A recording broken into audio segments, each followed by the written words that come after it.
Многоуважаемые участники конференции, меня зовут священник Павел Тайчиначев. Я служу в сельском храме в селе Шабалино, Республики Алтай, и являюсь ответственным в Горно-Алтайской епархии Русской Православной Церкви по вопросам трезвости. В 2013-2015 годах я служил настоятелем православного храма в многонациональном Кошагачском районе Республики Алтай. И сегодня я расскажу о проведенных нами молодежных мероприятиях, которые могут быть воспроизведены в международном формате и, имея актуальное содержание, способны помочь расширению ареала и популяризации русского языка, росту взаимопонимания между представителями молодежи разных стран. Первое мероприятие такого рода – это трезвые пробежки. Немного истории. Около 15 лет назад в Москве, Екатеринбурге, Челябинске, Новосибирске, Иркутске, Петрозаводске, Ростове и других городах России стало набирать популярность движение русских пробежек. Молодежь стала проводить массовые пробежки, скандируя лозунги, в которых заявляется ценность трезвого образа жизни, выражается призыв беречь свое здоровье и защищать Отечество. Однако, кроме позитивного призыва к здоровому образу жизни, в идеологии русских пробежек присутствовал и ощутимый националистический привкус, что, конечно, не могло получить одобрения в нашей многонациональной республике. Поэтому с самого начала, с 2010 года, у нас в Республике Алтай такие акции стали именоваться просто «трезвые пробежки», и в них с удовольствием принимала и принимает участие молодежь всех национальностей. В трезвых пробежках обычно участвуют от 3 до 50, иногда до 100 человек. В 2019 году в Шабалино в День здоровья по согласованию с отделом образования и администрацией школы в трезвой пробежке приняли участие все учащиеся Шабалинской школы с 5 по 11 класс, около 500 человек. Обычно акция заранее согласовывается с администрацией населенного пункта. Колонну участников трезвой пробежки сопровождает экипаж ДПС.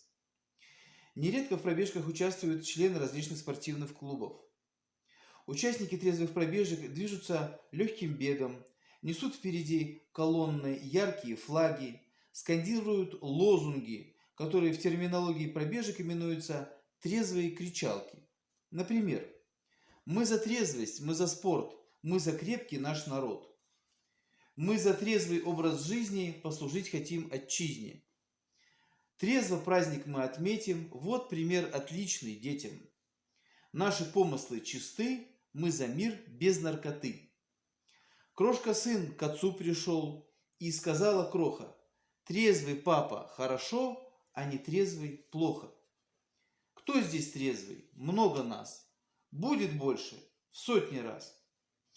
С 2010 года в Республике Алтай трезвые пробежки проводятся регулярно и проходили многократно в Горно-Алтайске, в Майме, в Шабалино, Ангудае, Усть-Коксе, Черге, Маюте, Чемале, а также в Кошагаче. 4 ноября 2013 года, в День народного единства, в селе Кошагач была организована трезвая пробежка. Ее инициатором стал Петропавловский приход в села Кошагач при поддержке администрации муниципального объединения Кошагачский район. Среди участников пробежки были юноши и девушки из сел Кошагач, Ортолык, Чаган-Узун и Бельтир, а также сотрудники районных отделов МВД, МЧС и Роспотребнадзора. Всего участие в акции приняло 25 человек. Участники пробежки преодолели около 3 километров дистанции. Самым старшим участником пробежки тогда стал 50-летний Аскабыл Сабитканович Самашев, а самыми младшими участниками 10-летние Архат Джаркинов и Роман Самашев.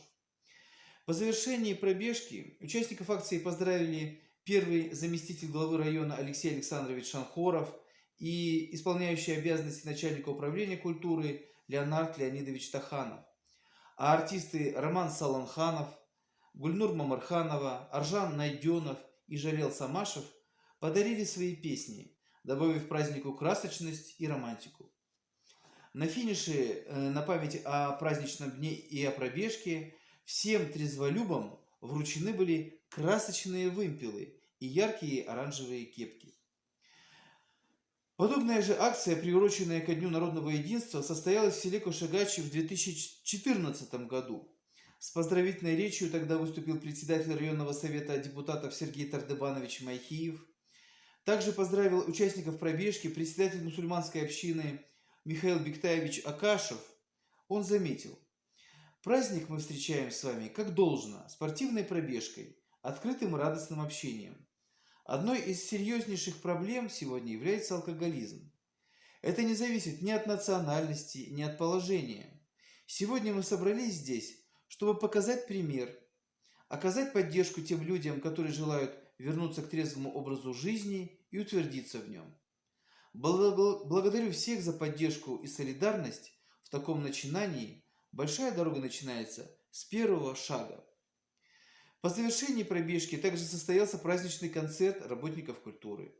Все участники акции получили памятные сувениры, но главной наградой стало прекрасное настроение, приятное общение и новые знакомства в этот праздничный день.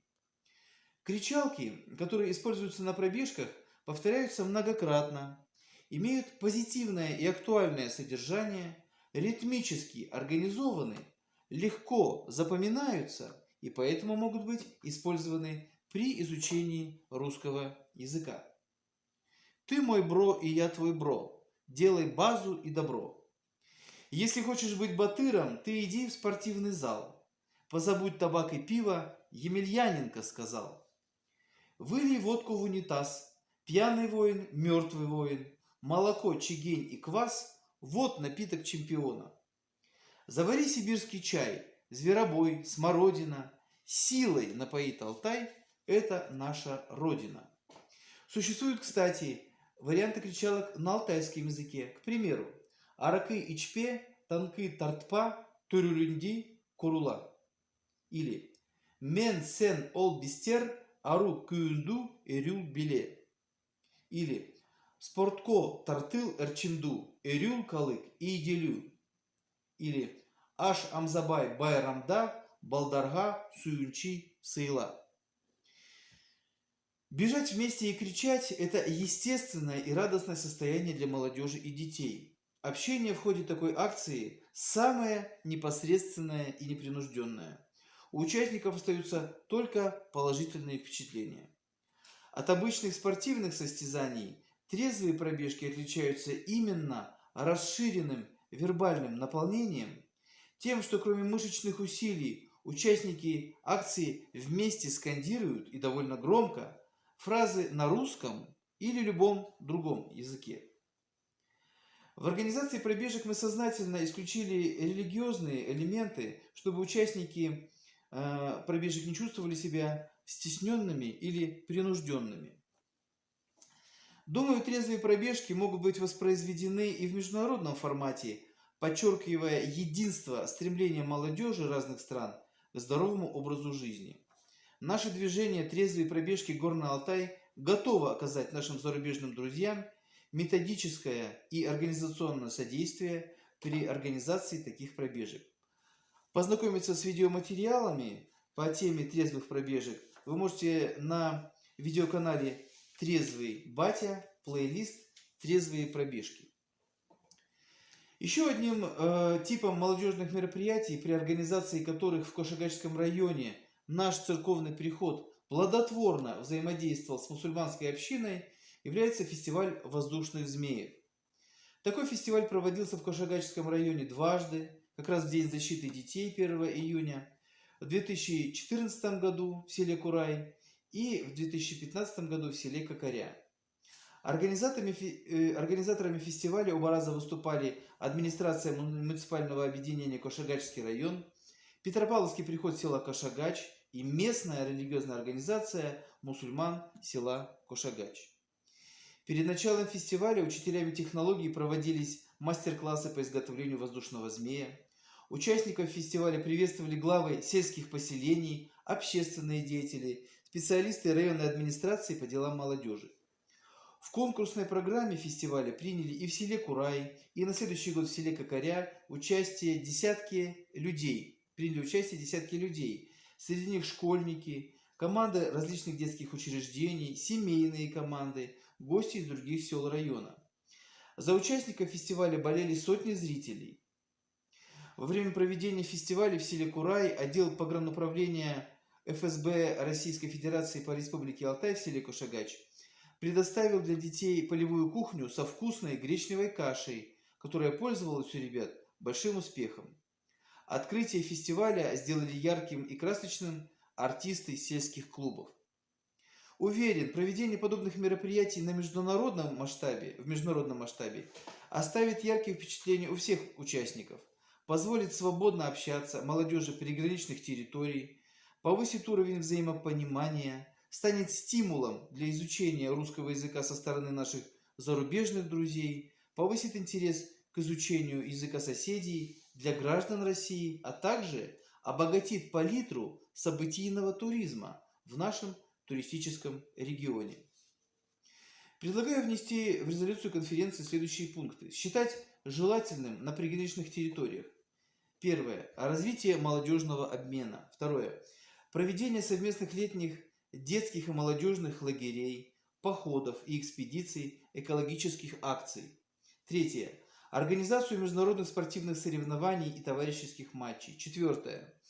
Проведение творческих фестивалей, конкурсов и викторин с участием молодежи, детей и подростков разных стран. Одним из таких вариантов проведения творческих фестивалей может быть, например, «Битва хоров». Наверное, те, кто путешествовали по Монголии и кто знаком с монгольской культурой, обратили внимание, что у наших монгольских друзей очень хорошо развито пение, в частности, и хоровое пение.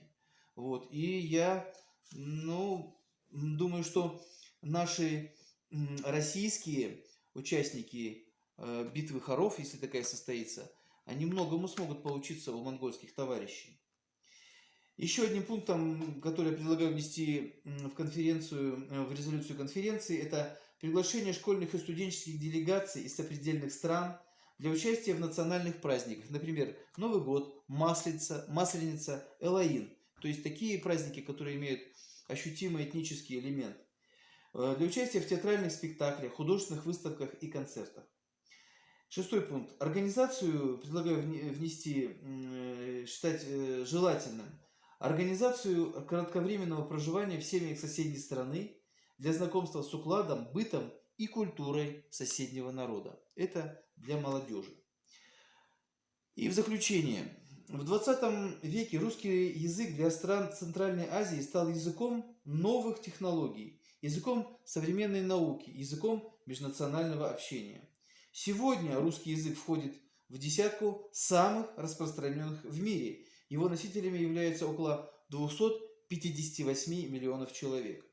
Уверен, что в 21 веке русский язык сохранит и приумножит число своих носителей как язык многонационального общения, межнационального общения, язык науки и культуры, язык молитвы, язык творческих, социальных технологий, язык дружбы и взаимопонимания.